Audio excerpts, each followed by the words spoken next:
Hey guys, it's Alicia with WTI. If you're looking for something to help condition your hair and scalp, then I want to show you this really cool hair oil from Monat. This is the Rejuvenique oil, and this is a really interesting little product because it is really multi-purpose. You can use it on your hair, you can use it on your skin, and it's just really all around a good product. So I like that it comes in a little dropper bottle, so it's easy to manage.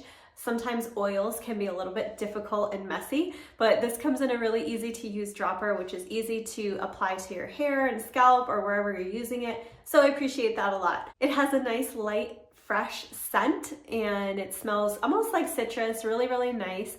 And it really does do a great job. So I use this probably about once a week or so as an oil treatment on my scalp.